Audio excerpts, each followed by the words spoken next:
The first time anyone really noticed her, she was just fixing concrete. No rank. No name tag. Just a civilian tech in gray cargo pants and a sweat-soaked t-shirt, crouched beside the shooting bay's far wall. Her ID badge read Facilities, Level C, the kind of clearance that made you invisible to men with more important jobs. To the Navy operators hammering drills that morning, she was background noise, a pair of hands in motion, a presence that didn't need acknowledgement. Her name was Maya Rook, 34, Contract Repair Specialist, if you believe the paperwork.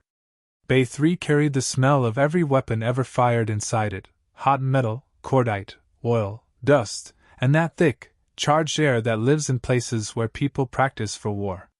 The range echoed with sharp, metronomic bursts. Brass casings clattered onto the concrete like tiny cymbals. Instructors barked corrections, shooters adjusted, everything ran on muscle memory and unspoken fear of failure. Maya's movements had none of that noise.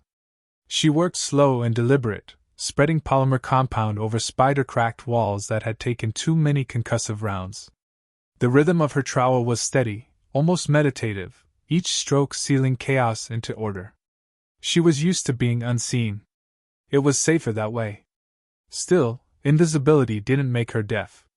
By the water cooler, 3 junior SEALs lounged between firing sets, young enough to think arrogance counted as confidence.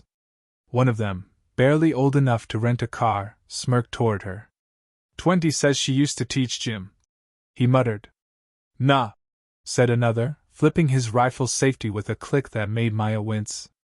Softball coach. Look at those arms. They laughed, low, forced, proud of their cruelty. Maya kept her safety lenses down, expression calm. She'd heard worse, from louder men, in places where insults weren't harmless. Let them talk, she told herself, smoothing compound over the last seam. Noise fades. Then a metallic clatter broke her focus. A pistol tossed onto the workbench beside her. It landed wrong, half-ejected magazine jutting sideways. The sort of lazy disrespect that always made her jaw tighten. She didn't turn. Didn't give them the satisfaction. Just kept working. But in the mirrored tint of her glasses, she saw the weapon's reflection, slide misaligned, stress marks near the magazine well, scarring around the bolt. Someone had tried to clear a jam by brute force. She could fix it blindfolded in under 3 minutes. Not her job. Not today. The next morning began like every other, humid dawn, engines humming across the base, and Maya Rook slipping in through the maintenance entrance with a thermos of coffee that had already gone cold. Arriving early was her trick. Fewer people meant fewer questions. Her assignment that day, Bay 2's target reset system.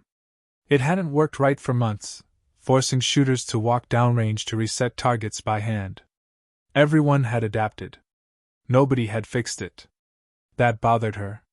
She disappeared into the maintenance trench beneath the firing line, flashlight clenched between her teeth, as she traced a mess of hydraulic lines and servo cables. Half an hour in, voices drifted down the vent, familiar ones. What's she breaking now? Probably whatever she touched yesterday. Another replied. Bet she's only here 'cause someone's cousin pulled strings. Maya smiled to herself in the dark. Same boys, same noise. She tightened a fitting until it clicked. A hiss of pressurized air answered her. Progress. She unrolled her tools, the kind not issued to standard maintenance. Custom torque drivers, microcalipers, files so fine they belonged in a jeweler's kit. The sort of instruments you accumulated after years fixing things that weren't supposed to exist. Her fingers moved with practiced memory. Tighten, align, adjust, breathe. 20 minutes later she triggered a diagnostic. The system hummed awake. Targets slid forward, snapped back, swept side to side, smooth as silk. The range boss froze mid-command, eyebrows climbing. For the first time in months, Bay 2's automation ran perfectly. Maya exhaled through a grin she didn't let anyone see. She packed her tools into their designated slots, each one wrapped in a small ritual of precision. When she zipped the row closed, 2 of yesterday's loudmouths were still standing by the door, watching. Their faces wore that uncertain mix of irritation and reluctant respect. Even a broken clock's right twice a day, one muttered. She stood, dusted concrete off her knees, and walked over to the crate where the battered pistol still sat. She didn't touch it, just traced a finger along its barrel, slow and thoughtful, like someone greeting an old friend. Then she turned and left. Someone else had been watching, the kind of man who noticed what others missed. Petty Officer Caleb Rice, arms crossed in the doorway, gum still between his teeth. His eyes followed the way she'd examined that pistol, the way her hands moved, efficient, knowing, too confident for a repair tech. He didn't speak, but the look on his face said he was filing this moment away. That evening, long after the shooting had stopped and the range lights glowed against drifting powder smoke, Maya returned to the same wall she'd patched that morning. Her repair held firm, perfectly flush under her fingertips. She gathered her gear, silence pressing in around her like a familiar blanket. Somewhere, brass still tinkled as it cooled. Somewhere else, laughter echoed down a corridor. She ignored it all, thinking instead of the pistol, the slide friction, the marks on the chamber, the faint memory of recoil in her palm. Old memories stirred, years she wasn't supposed to remember, units that officially didn't exist, lessons that didn't come from manuals. Tomorrow, she'd finish the patchwork on the ventilation ducts. But part of her already knew, someone was going to hand her that gun. And when they did, the room would go quiet again. By the end of the week, Bay 3 had settled back into its rhythm, gunfire, shouts, metal echoes, and the faint smell of oil that seemed permanently embedded in the walls. But the undercurrent had shifted. People glanced at the quiet repair tech a little longer now. No one said anything, but rumors had started to crawl through the facility like current through a wire. The story went that Caleb Rice, the most precise marksman on base, had handed his personal sidearm to the maintenance lady. No one knew what happened next, only that he'd walked away looking satisfied. That alone was enough to spark curiosity in a place built on hierarchy and silence. Maya didn't notice, or pretended not to. She showed up before dawn, her boots echoing in the empty corridors, the same gray shirt clinging to her shoulders. She repaired what broke and ignored what didn't concern her. That morning, it was a cracked blast shield in Bay 4. A small job, routine, comforting. She was halfway through sealing it when a voice behind her said, "You always this early, Rook?" Maya glanced over her shoulder. The man leaning against the doorframe wore his fatigue like second skin, tattoos faded from too many deployments, eyes pale from too many dawns. His name tag read Ward K, though most on base called him Ghost. "Some of us like quiet," she said, turning back to her work. "Yeah," he said. "I noticed." She didn't reply. The rhythmic scrape of her trowel filled the silence between them. Ghost waited a moment longer before setting something on the workbench beside her.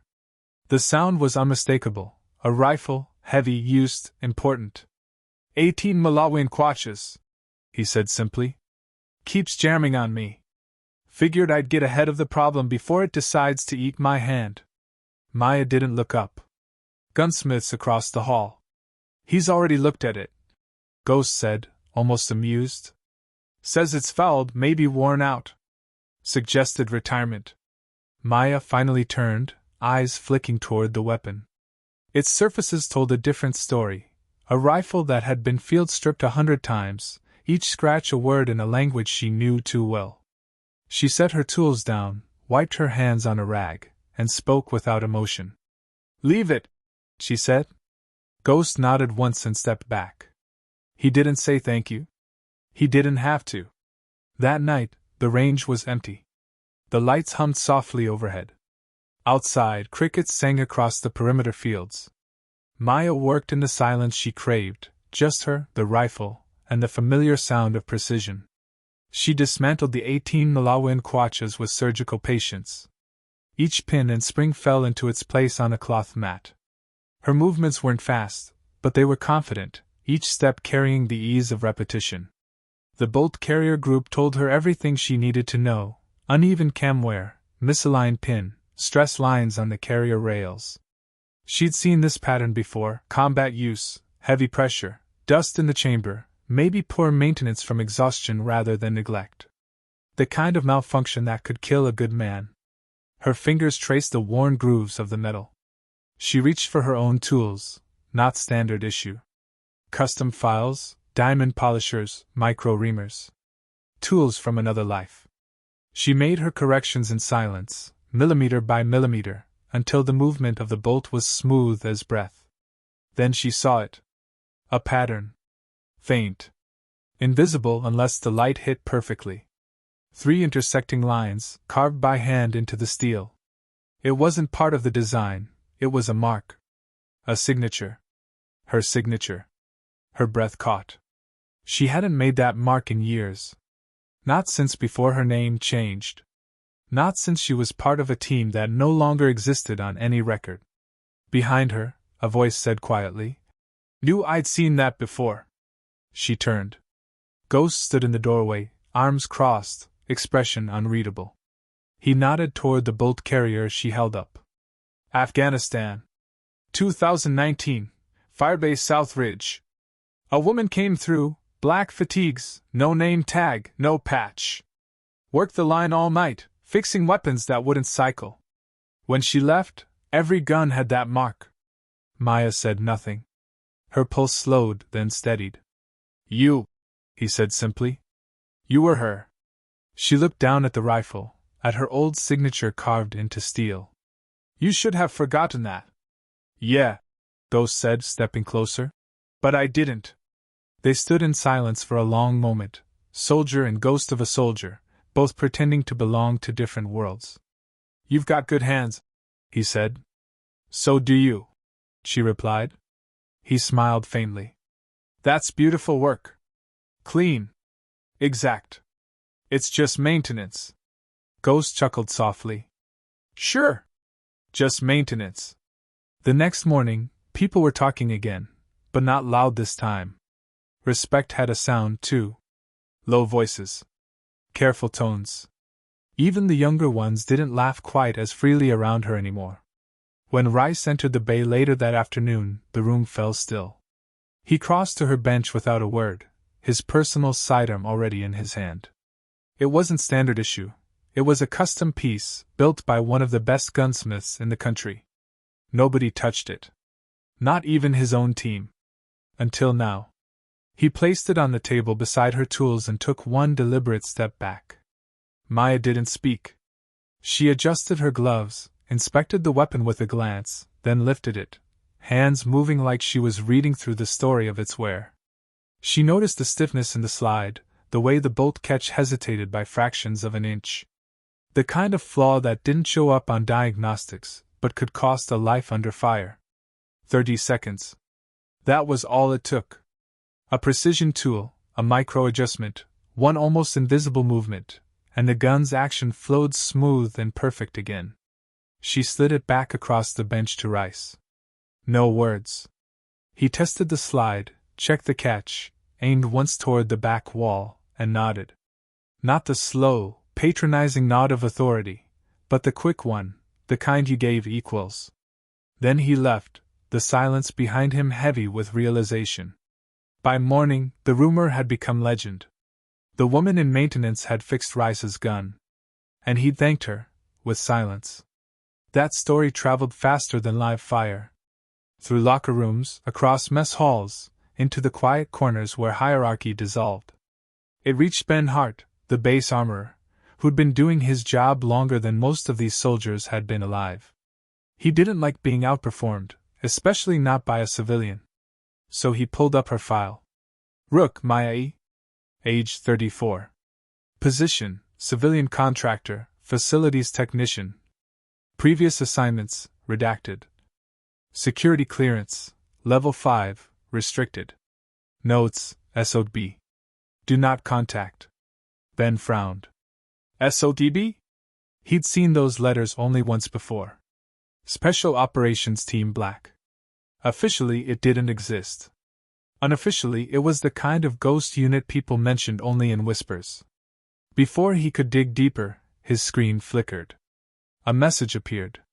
Classified, eyes only. Mr. Hart? You are hereby directed to cease all inquiries into Contractor M. Rook. Any further attempts to access classified files will result in immediate review of your clearance. This order comes directly from Command Authority. Acknowledge and purge immediately. He froze, reading the lines twice. His hand trembled slightly as he typed his acknowledgement. Then he deleted the message, per protocol. But the chill in his chest lingered. Some things were above pay grades.